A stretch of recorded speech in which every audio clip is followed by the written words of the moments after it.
بسم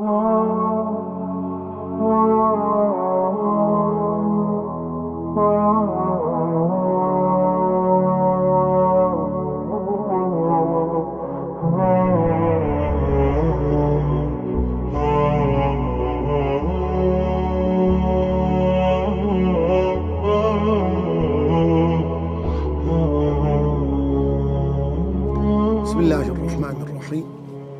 الحمد لله رب العالمين، والصلاة والسلام على أشرف خير خلقه محمد وعلى آله وصحبه أجمعين. اللهم اجعل القرآن العظيم ربيع قلوبنا ونور أبصارنا وجلاء همومنا وأحزاننا يا رب العالمين.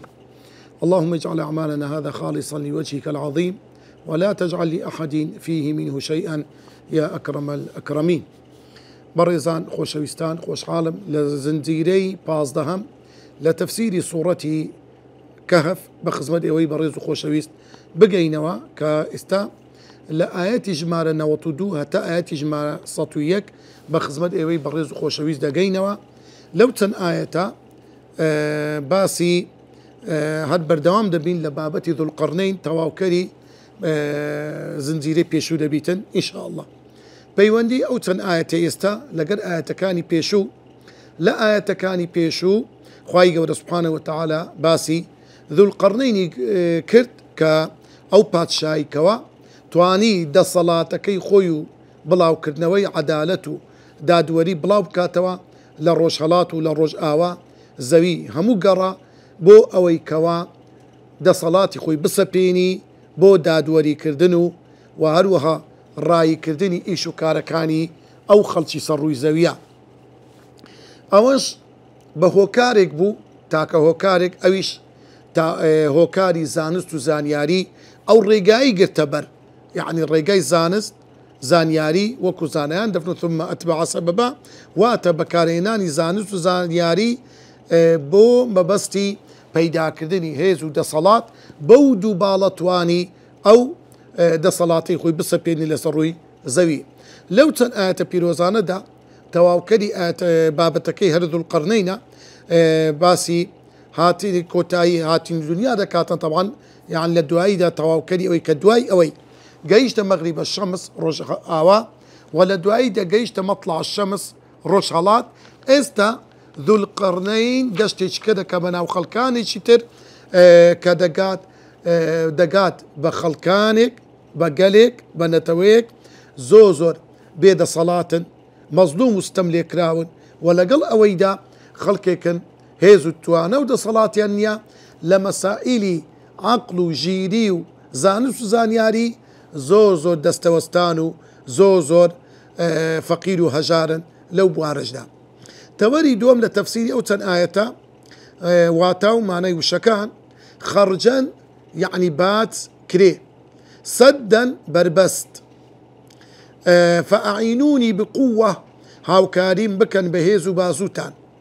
ڕەدمەن بربەستێکی پتە و تۆکمە، زوبەرە الحەدید پارچە ئاسن، سەئاوە بەینە سەدەفەین گەیشتە ئاستی ڕۆخی هەردوو چیاکە، قیطڕە میسی تواوە، نەقبە ناتوانن کونی تێدا بکەن، جەعەلەهو دەکاءە ڕۆژی دوایی ورد و خاش دەبێت. ئەسوور کەڕەنا ئامێری فوو پیاکردن، غیطاء پەردە بەسەر چاویاندا هاتووبوو. تەوەری سێیەم دەینە سەر باسی تەفسیر و لێکدانەوەی ئاەتە پیرۆزەکان. خوای گەورە سوبحانەهو وتەعالا دوای ئەوەی کە باسی ذوالقەرنەینی کرد لە گەشتەکەی گەیشتە ڕۆژ ئاوا لە پاشە ڕۆژهەڵات، ئەو جارە ذوالقەرنەین دوای ئەوەی دەگاتە ڕۆژهەڵات هەر بەردەوام دەبی لە گەڕانەکەی خۆی لۆیە ثم ئەتبع سەبەبا. خوای گەورە دەفەرموێ ذوالقەرنەین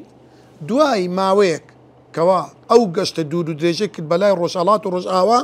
ئینجا خۆی توند و تۆڵ و تۆکمە کرد لۆیە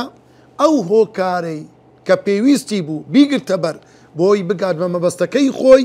ثم ئەتبع سەبەبا، ئەو هۆکارە و ئەو ڕێگایی گرتە بەر. لێرە گەتە بە شابکەی لە هەردوو شوێنی قورآن خوای گەورە چ دەفەرمێ ثم ئەتبع سەبەبا. کەلیمەی ثم لە زمانی عەرەبی لە بۆ عەطفە، واو لە بۆ جەمعە، مثلا دخل محمد وعلي الغرفة، محمد وعلي بيك وهاتين غرفة، فلبو تعقيبة يعني يجلد وياك دري دخل محمد فعلي الغرفة، محمد هات انزل لدوي علي هاتيا زعنا لقى يجنبونا ادي ثم للتراخي، تراخي معناتها دخل محمد هات جوري بين كي بيتسو ثم علي دواي ماويك اوزع علي هات تجوري داخل غرفة كيبوا كوات ثم لو ماوية لو لي رخواي قول سبحانه وتعالى ثم يبكار هنا يعني او ملكة او باتشايا زور بشو دريش بو قلت نبري هو كاركاني سركوتني لو قشتو قرانو لو سباندني هيزو دا صلاتك خوي لويا يعني زور بشو دريش لو بدا سيناني او هو كاري كدا جاين تما بس لو يبرزان او يكزودو الجرينجا بزانا آيات كاني قرآن يقوش ثم تن دياوازيها تن معاني زور جرينجي ليه دفامريتو ليه وردجي ليه واتا او ملكة شبا ببلا نبوة بس هيزو دا صلاتي خوي بس بينيتو بريتن دي ودا تسيدي ببابي بالاش او خاكو ولا تبستوتي نا او كابرا قرايا يكتا كما بستي لخميشكو خيال بوا او يجدابي كردني وبلاو كردنوي عدالتو دات بروري بويا كسك اگر دات بروري بويا كسك اگر اشتو اشتواي بويا نابي حزي لخوين رشتم بي نابي حزي لويران كاريبي نابي حزي لشتك بي تلك خلق زرر يعني ليبكري لويا زور بشو دريش بوا زور بف خيالتي ورد هو كاركاني قرتبر بو اوي كوا او ما بس كوا لخياله مشي دايا بكمترين زرر بطاني بآوات وما بس تخوي بقى بزانة مشابكة ماليش عادل تنميهما اگر كسك ما بس يبلاو كرنوي عدالت بي كاتك ديتا ناولاتك شوينك ويراني ناكا تيشي نادا جيرخانو باشخاني اولاتي ويران ناكا لو چونکە یەک مەبەستی هەیە ئازادکردنی خەڵک دووەم بڵاوکردنەوەی دادپەروەری زۆر بەداخەوە ئەو وڵاتە زلهێزانەی کەوا دەستنە ناو وڵاتەکانی تر چیان لێ دەکەن هەرچی مەعالیم و هەرچی تەریخ و مێژووەیە هەرچی ئاسەوار و شوێنەواری دێرینی ئەو خاک و وڵات و ملەتە هەیە داغانی دەکەن تەفروت و نای دەکەن وێرانی دەکەن ئەوانە زاڵمن ئەوانە بەس هاتینە خوێن مژن خوێنی ئەو خەڵکەی دەمژن لخير بيرو دهاتي أولا تدبلو خويان لويا أجر لسر كالسري خلق أجر لسر بحري خويني خلشيش بي أوان جيان لينيا با خلق بفوتي با خلق بكجري تجيان ليا لويا أو خلقتونك بيام دار نينا هر كسك بيام داران بو هر قائدك هر مليكك ما بستي جيان دني بيام يخواي جورا بيتن حزدك آشتي و آشتواي بلاو بيتوا حزدك خير وبيري خوي كعدالته بقي انت خلق بزانة مشابكة لا ملكي سبا كاتي كوا سليمان بيغمبر نامه كيلو دنيري تون وصفي ملكة كان دكا دلي او بياوا اقر ملك بي ان الملوك اذا دخلوا قرية افسدوها او كابرا اقر بيغمبر نبي ملك بي تكيش سليمان بيغمبر الناس يعني مليك وباتشا كان عادتيان وابوا إذا دخلوا قريتك كاتك دسنا وخاكك نشتيمانك ولاتك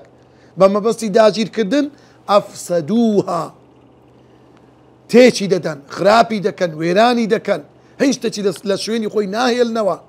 وجعلوا أعزة أهلها أذلة أو بيا وقوراني كخاوني شكوبونا دولة من دكان بازرقانا كان أو كساني أهل علم وزانس وزانيارين أواني كبراستي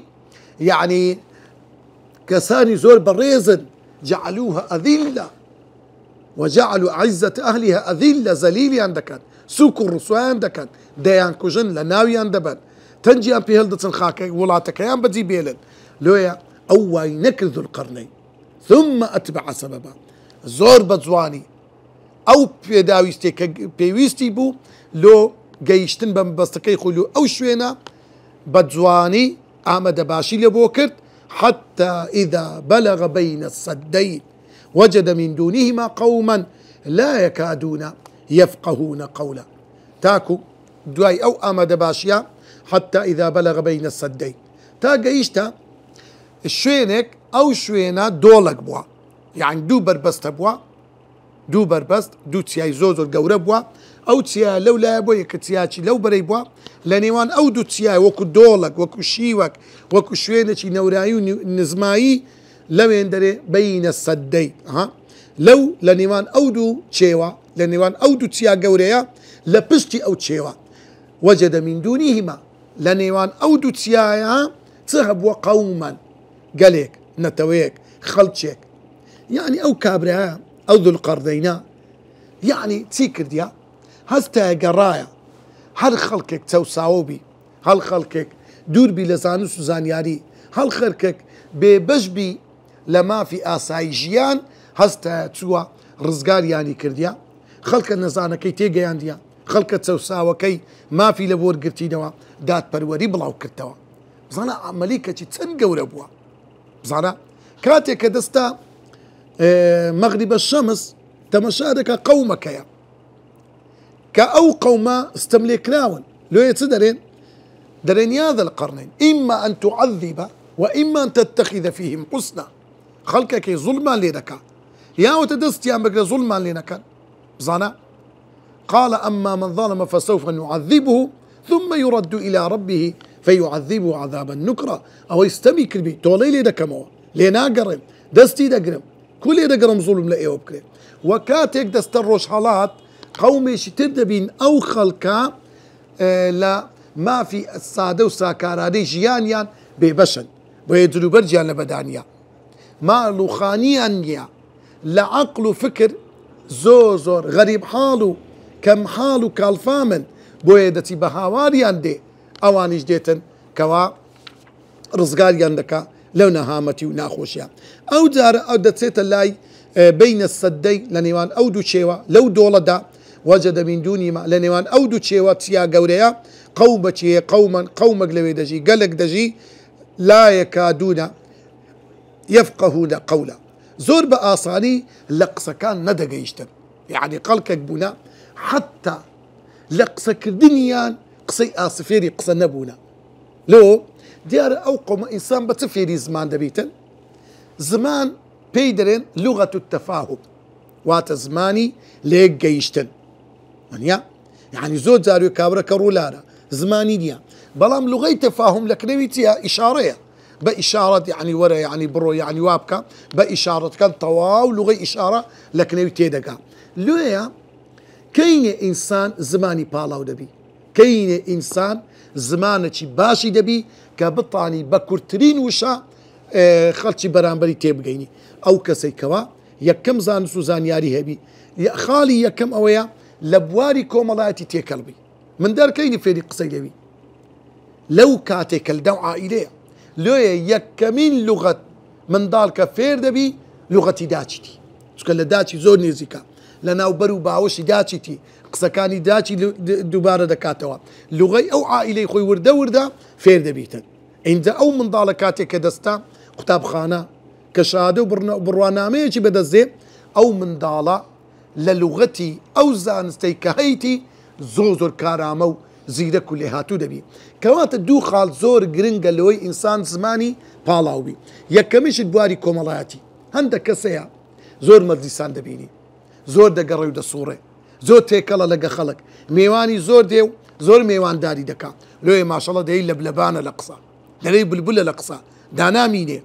بندي دين توا نموني دين توا تيروشي دين توا لو لنا عرب تدرين المجالس مدارس مدرس كورو دانش نكان وكو كتاب خانه له انسان كابرا يقليده دانش بازرقانه يقليده شيخوايا يقليده فلاحه يقليده دكتورة يقليرة محامية يقليرة دكاندارة أو ليرة يعني أو مزيزة كوكتيلك تيكاليتي تيدا على خلق لأنواع وأشكال لو يوكس جيرا دقري يعني يكو ملزانياري زور كودا كاتوا لو يبرع بالرزا كان أورو خلق روشقاري أورو كصدمي عولمية کە سەردەمی جیهانگیریە دەڵێن هەموو دنیا دەکەینە یەک گوند، هەموو دنیا کۆکرایتەوە لەو مۆبایلە دەبینی. بەڵام خەڵکی ئەوڕۆ وەرە تەمەشا بکە، تەمەشای جیلی ئەو سەردەمەی ئێستا بکە، وەڵڵاهی نازانی بەخێرهاتن بکە، وەڵڵاهی نازانی بەشێکی زۆریان نازانن بە ڕێگادا بڕۆن، نازان گفتوگۆیەک بکە، پرسیارێکی لێ دەکەی لە جادا دەوی تێک دەئارێ. یعنی سوبحان الله لەبەر چی وایە؟ مەجلیس نما، کۆڕ و دانیشتن نما. تەماشا دەکەی یەک عائیلەی گەورە کۆبووی تۆ دانیشتیا، یەک خەریکی ئایپاتیە، یەک خەریکی مۆبایلی، یەک خەریکی تەلەڤیزیۆنیە، قسە نما، گفتوگۆ نما. لێ بەداخەوە لا یەکادون یەفقەهون قەولە، ئەوانە زۆر بەخراپ زۆر بە زەحمەتی لێی حاڵی دەبووین. كلمة فقه لزماني عربي بمعنى تدي كلمة فقه يعني الفهم، الفهم لو يتجاوزي لنيوان علم لقى فقه تيا لين النار لا يكادون يعلمون قولا ده يفقهون يعلموا علم لقى فقه فرقيتيا علم واتزانت زانياري يعني إدراك شيء على حقيقته. مثلا لون منا دري أو قلمة إتراك يعني أو وصفي لو قلمي هاتيا تواو أجر كسك بري أدوتي كاكل دسد بري ولا باغك هو إدراك العلمي على حقيقته راس باغي بلام أي شكيتيا بيناسكد نداي تواو كابرة تينجيش لو ما بستيتو لو إدراك العلم على حقيقته أو علم بلام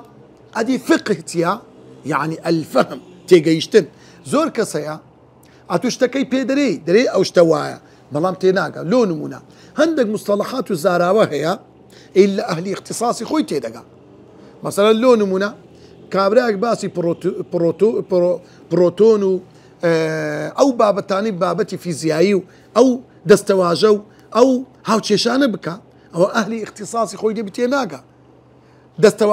دستواجكاني بزيشي أهلي اختصاصي خوي نبي تيناقا لو لا يكادون يفقهون قولا واتا كقصيان دكت نيان دطواني با قصيتي كنت بخت معنا دار كسي برامر تيبقين واتا لقصة كردن بطر بونا لقصة كردن زمان باراونا بونا لقصة كردن كسانيشي دستوستان بونا. يعني بزانا كم ترين شت كمروف خوي بي هالداتوا كمروفاتي إنسان بسلميني قصة كردن زمانه إنسان أجا زماني نبو معنيتيا أو بري نزاني وكالفامي وغريب حالي أو إنسانية عندك سيخين دوارينيا بلام سبحان الله زمانه واي إلا ما شاء الله زور كسي بروفيسورو بسبوري زوزو شارزا بلام زمانينيا علمك زوري لكنا ناطاني بو زماني خوي دري ببري سود بدوري بركي خوي بقيني لو علموكم علمك مرديا سود بخجنيا بلام هي كم ترين علمي هي بدزوان تريشيوا علمك يدا طاني بقى انت كسي برامبر انت كاتك ذو القرنين قيش توان او قومي بيني كاتي دفشاده كان ذو القرنين كاتيه مليكك باشاك شار زايد بن بياوتي اهلي عدل لو يكوس بناده بنبني قالوا او قلا او كومل خلق نزان وغريب حاله بس تزمانه ديسنا لاي دلنسه يا ذا القرنين اي ملك باتشا قوركا خاوني او هيزو دا صلاتك هيتت براسي ايما قليتي وابتاي خد دمان بيني وضعوا بارودوخي ايما تونا ان يأجوج ومأجوج مفسدون في الارض قوم كان بيان دوتري يأجوج ومأجوج او قوم يأجوج ومأجوج مفسدون في الارض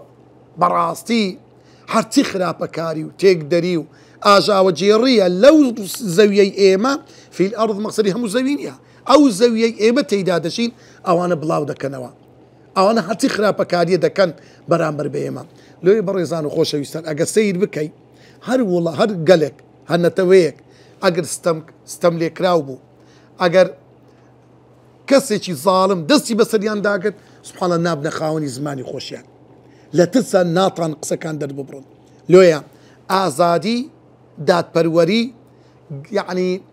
لە بچووکترین مافەوە دابین دەکە لە بۆ خەڵک کە زمانی قسەکردنە کە ڕێگادانە بە خەڵک لۆیە ئەگەر کەسێک هەچەندی فەقیر و هەژار بی هەچەندی جیاوازی هەبی لە دینت لە زمانت لە هەر شتێک ڕێگای پێ دەدرێ مافی خۆی زمانی خۆی دەرببڕی لە ئەو مافی کە هەیەی بەڵام ئەگە تەمەشا بکەیت لە وڵاتە ستەمکارەکان خەڵک لەسەر قسەیەک دەگیرێ لەسەر یەک کەلیمە قسە دادگایی دەکرێت لەسەر یەک کەلیمە قسە جاری وە کابرا ئیعدام کرایە هەندێک جارە ئەو قسەی بوختانیش بۆ پەیدا کرایە هەم بزانە لێ ئەوانە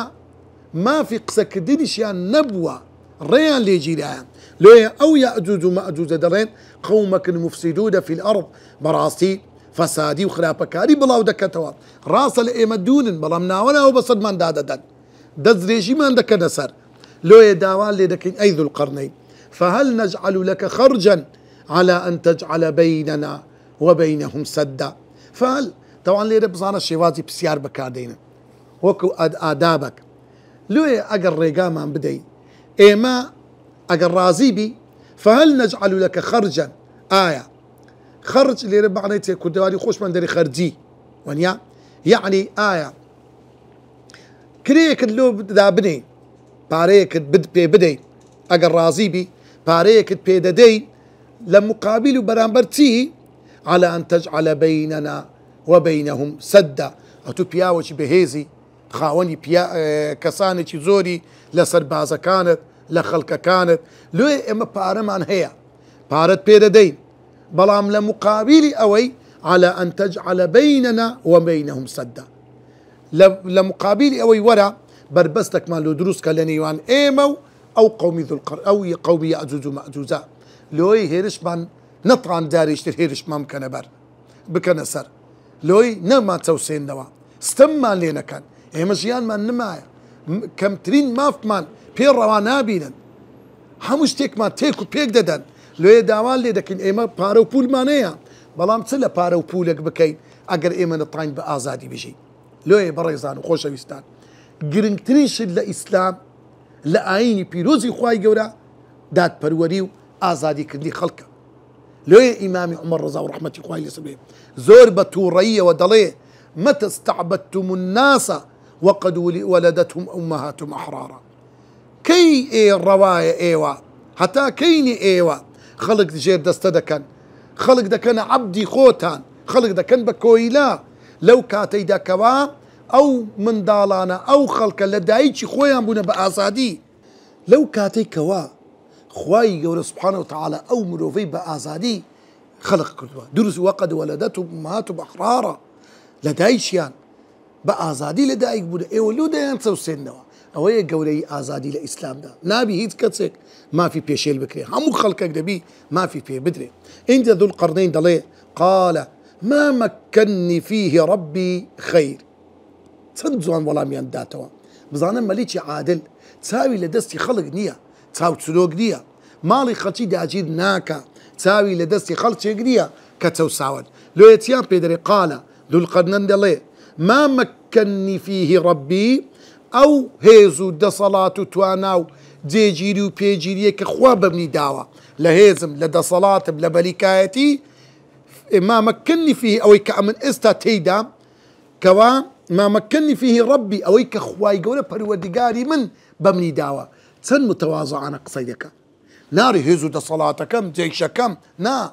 ما مكنني فيه ربي أو همو لن يعبتي خوا بمدي داوا لو إنس خوا ناسي نعمته لخوا ترسي رحمتي خواي قوري لبو همو كسك هر كسك خوا ناس بي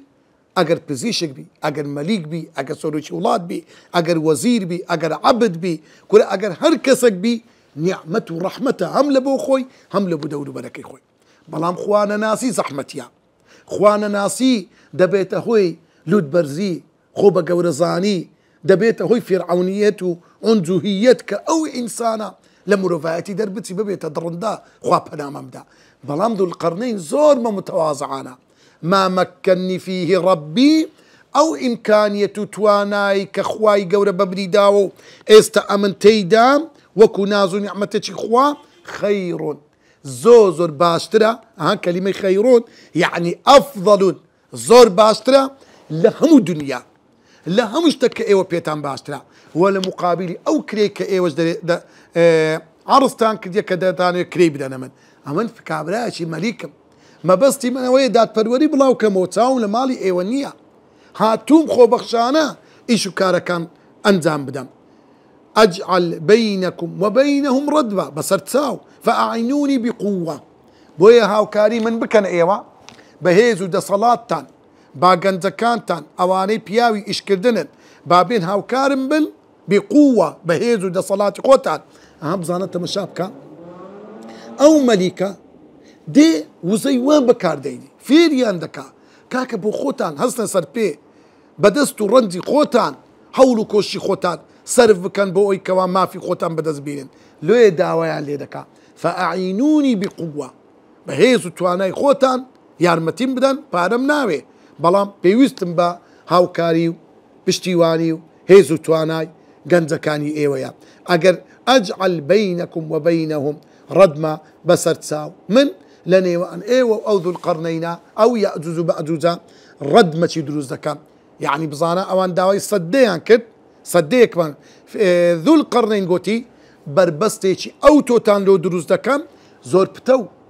بە هیچ نەوعەچی نەتوان ئەوانە ئاودیوی لای ئێوە بن بەڵام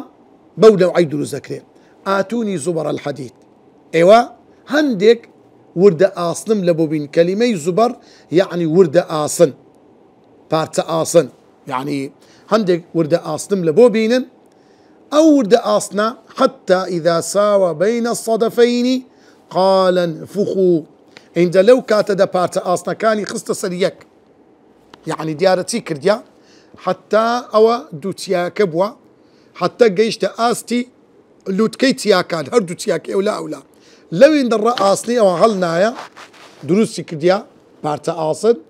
عند لو إن قال انفخوا عند داواي كرديا ايوا بهر هۆکارێک بە هەر ئابێرێک هەوڵ بدەن فوو بکەن واتە فووکردن لۆچیە لۆ ئەو ئاگرانەی کە کرایتەوە لە بۆ توانەوەی مسە تواوەکان لە بۆ توانەوەی مسەکان حتا ئاگرەکە چەند گەشبی بە باشتر مسەکە دەتاوێتەوە کە ئاگرەکە گەرم و خۆش بوو مسەکە تواوە لەسەرڕا ئەو مسەی داڕژانتە ناو ئاسنەکە لۆیە مسو ئەو ئاسنەکە تێکەڵی یەکتر دەبی دەستنە ناو یەکتر چەند بەهێز و توند و تۆڵ و تۆکمە دەبیتن قال انفخوا لۆیە داواتان لێکمان تا پێتان دەکرێت نەفخ بکەن فوو بکەن لۆی ئەو ئاگرە گەشبی ئەوزە ئایا فووی دەو بووە یان هەر هۆکاریشتر بووە باوەشی نەکردن بووە بە هەر هۆکارێک ویان کردو کە ئەو ئاگرە گەشبیتەوە لۆی مسەکە بەتەواوەتی بتاوێتەوە ئینجا لەسەرڕا لەسەر لوتکەی چیاکەڕا بەناو ئاسنەکاندا دای بڕێژن لۆی کەوا سەدێکی قایم و بەهێز و باش و چاک پتە و تۆکمە دروست بی حتى إذا جعله نارا حتاکو ئاگرەکە گەشت دەبتەوە دەبێتە ئاگرێکی بلێسەداری زۆر چاک قال ئاتونی ئینجا گۆتی بۆم بێنن چم لۆ بینن مسە تواوەکە ئوفریغ عەلەیه ئینجا ئەمن لەسەر ئەو ئاسنانە بەتاڵی دەکەم دای دەڕێژم چی پێدت لەسەردا دەڕێژم قیطڕا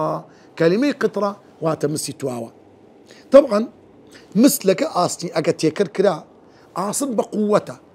مسیش مادەی زۆر بە قووەتە لۆیە دەڵێت پۆڵا دروست دەبیتن مس و ئاسر کە تێکەری یەکتر بکرێ مادەک دروست دەبی کە پێی دەڵێن پۆڵا مادەیەکی زۆر بەهێزە زۆر بە زەحمەت ئاستیش کاری تێناکە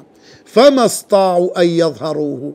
ئەوان هەچەندی هەوڵ و کۆششی بکەن یەئجوج و مەئجوج ناتوانن بەسەر ئەو دیوارە پۆڵایە کونی بکەن لێی بێنە دەرێ یان بەسەری دە ئاودی بن ناتان بەسەری دە ئاودی بن زۆر بەرزە و دیوارەکە لووسە شتێک نییە خۆیانی پێ بگرن و پێی ئاودی بن و ناتان کونی بکەن لەبەر ئەو دیوارە پۆڵایینە لە ئاستی پتەوترە بۆیان ناتانن وما استطاعوا له فما استطاعوا أن يظهروه ناتوانن ئەوەندەی هەوڵی لە بۆ بدەن کوری بکەن و بێ وما استطاعوا له نقبا وهەرگیز ناتوانن کونی بکەن لێرە ئەگە تەمەشای ئەو ئاەتە بکەیت فما استطاعوا أن يظهروه استطاعوا أن يظهروه واتە حرفەکی لێکەمە لە زمانی عەرەبی قاعیدەکەیە دەرێ زیادة في المبنى زيادة في المعنى هەر وشەیەک هەر پیتێک لە وشەکی زیاد بی معنای زیاتر دەگەینی لە معنى لێرە استطاعوا فما استطاعوا أن يظهروه لدنياي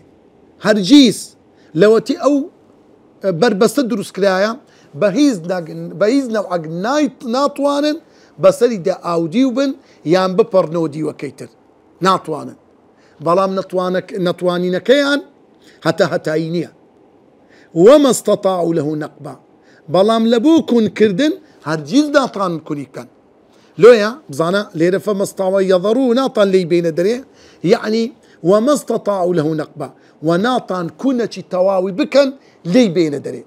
كواتا ليرة فما استطاعوا يظهروه لبو أويا يعني أوان حول ددن أو دي ولاي أو قوما غريب حاله بس زمان استملك راوبر حول ددن بلان بيان ناكري وما استطاعوا له نقبا ناطوان كونيتي قوري تواو بكن كزلامي تيدا أو ديوبي بطان ببرنو لو ديوي أو ديوي غدريان ليبكن حتى أو كاتي كوا خواهي قوري أمر إرادي للصلاة لويا أو يتشكل نشانة كاني روجي قيامة ذو يأجوج ومأجوج كبيغمبري خواه صلى الله عليه وسلم روجي كان فرموي ويل للعرب من شر قد اقترب هاوال لبو عرب لشر فتنو بلايك زل يعني يزيك بيتوا بيغمبري خواه فرموي صلى الله عليه وسلم لو سدي نيوان يأجوج ومأجوج كذو القرنين درستي كرديا همون روجي أو قومدين يأجوج ومأجوج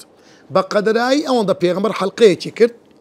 بنزي أو هكذا حلقة فرمي بقدراي أوان دا كوني دا كان حتى إيواري خريج دبن أوان دا يمكن يكون دكري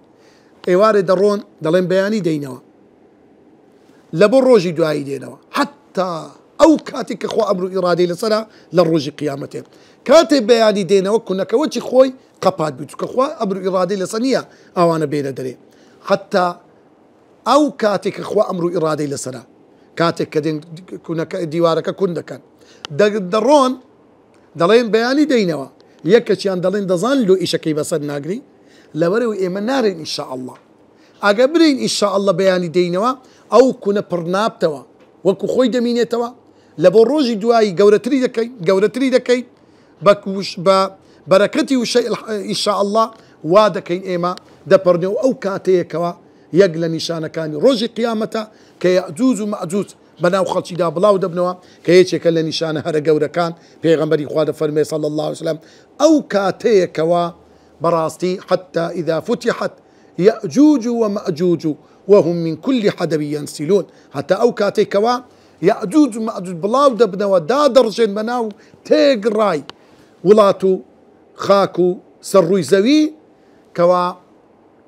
هيش شوينك نامين تيدا بلاو نبنوا يأجوج ومأجوج ويادين إن شاء الله باسي دكي قال هذا رحمة من ربي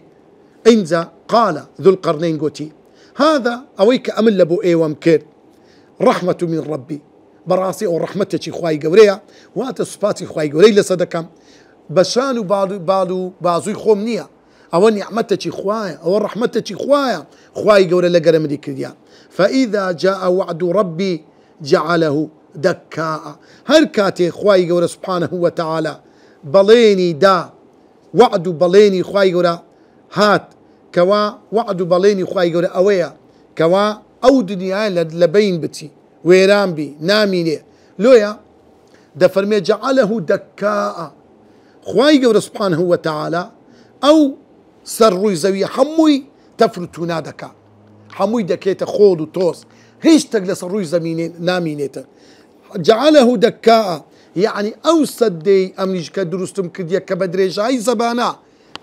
بوكو بولايك وكو صدتي زور به الزمينه أويش نامينيتا أويش تفرتونا دبي أويش كون دبي تحموي لبين دتي نامينه فإذا جاء وعد ربي جعله دكاء حموي ورد خاج دبي ايش تجلس الروي زمين نامينه وكان وعد ربي حقا أو بليني خواي يقولش حقا وراسته هشكو قماني تدانية دبي بيتدي كوا هاتني روجي قيامته ردا وكاني بيش هاتني روجي قيامته وتركنا بعضهم يومئذ يموج في بعض آل الروجي قيامته لو روجي كروجي قيامته أو خلق بناو يقدا دكون أو خلق لسعي محشر تيكلي يكتر دبن يموج يومئذ يموج بعض في بعض يعني وكو شابولي دريا بتكو بولا دادكوي أو خلق لبا زوري لبا قلبارغي لبا تيقلبوني يكتر أو موزي دا وشابولي دا وكو كسيك لناو درياك بي لناو بحرك بي لقى شابولك خورانقري بولا داب كويتن تنصح متى تنا خوشيا لويا لو روجنا خلق دكونا ناو قولي تي خويا كوا پیغمبر ده فرمي صلى الله عليه وسلم خلق نقومي ناو آرقي خوي دبي وكو بحرشي ليدي بزانا أو روجة تنسختا ونوفخ في الصور فجمعناهم جمعا إنزا لو كاد دائما نفخي صور ليدة دي دوا لو كاد وتركنا بعضهم يومئذ يموج في بعض ونفخ في الصور فجمعناهم جمعا إنزا لو كاد دائما نفخي صور دكيت يعني وتركنا بعضهم يومئذ يموج في بعض يأجوج ومأجوج قومة قلق زورا يعني شابولي ددن لزوريان كبيغمبري خواد فرمي صلى الله عليه وسلم كاتي يأجوج ومأجوج دينا دري ده فرمي ببحر طبريي دادرون طبرية بحري كلا بحر هرقا ودكان درياكا بيغمبري خواد فرمي صلى الله عليه وسلم يكب كستيدا بري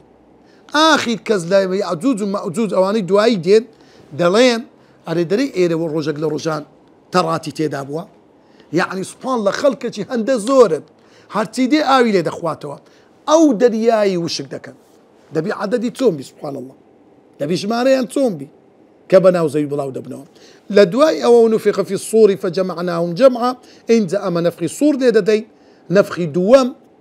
أو خلق الزنديد بتوا إن أو خلق كودا كينوا بوغو رباني ليبرسينوا لوغو رباني حشر وعرضنا جهنم يومئذ للكافرين عرضا لو رجدا كروج قيامته روج دوائية إما أو جهنم دوزخا عرض دكين يعني آمادي دكين ديخين بتساوي خلقك هرهم خلق بتايبل لبو كافر كان عرضا يعني برونو أشكراي دبيلا وبرزت الجحيم لمن يرى برونو أشكراي أوي تساوي هبيتا دوزخ دبيني خواه بنامم سبحان الله بتايبل لبو كافر كان لو يا پیغمبر ده فرمي صلى الله عليه وسلم كروج قيامت دادي يجاء بجهنم لروج قيامت جهنم دهينا وله 70,000 زمام حفتاه هزار قلبي هي جهنم مع كل زمام 70,000 ملك هرز قلبي شي جهنم هدسك شي جهنم كده يقرد حفتاه هزار ملائكة ده يقري سبحان الله ده بيت عظمتك بي ده بيت هيبتك بي ده بيت ترسك بي كاتي أو جهنم أوها دخلت برتساوي خلشي لبو إيمان دارا نعمتها خواي الحمد لله رزقار تكدم أو إيمانه أو نويجة أو طاعته أو تاككاريا أو رزقار بو لو غصبيتو خواي لو ناخوشيا لو سزايا بلام لو كافر كان حسرتها بتاوي خواي عندي بين خوا بنام أمدا شين أو كافراني بوشوي جهنم يان بينشان تدري الذين كانت أعينهم في غطاء عن ذكري أواني لدنياي أعينهم في غطاء پرده بس تاوكان يندهاتبو تاويان پردي بس دهاتبو پردي قمرائي پردي تكبر پردي خول جيريدان پردي جهل نفامي پردي لخو بايبون أوهم غطاءنا كتبو سرتساويان عن ذكري بهيز نوعك بيامي خواي قورا يا داواريا كاني خواي قورا بيرهينانا وكاني خواي قورا آيات كاني قرآن هيز تأثيري لوان ندكت وكانوا لا يستطيعون سمعا أوانا كسانيك بو نيان دطواني فرماني خواي يقول جيب كانوا جيبيستي أمر فرماني خوام لو تكلا برأوي وفي آذانهم وقرون جويا قرص ببو أو دنيا واي بآقا كدون آقا نهيش تقنبابو لا لو همو بندو آموش قاليك خواي يقول خلشي لي آقا دار كربوا توري توانم دينا سر سودو بند هالانزرا وكان لو تن آياتا خالي يكم سر كدي دار برور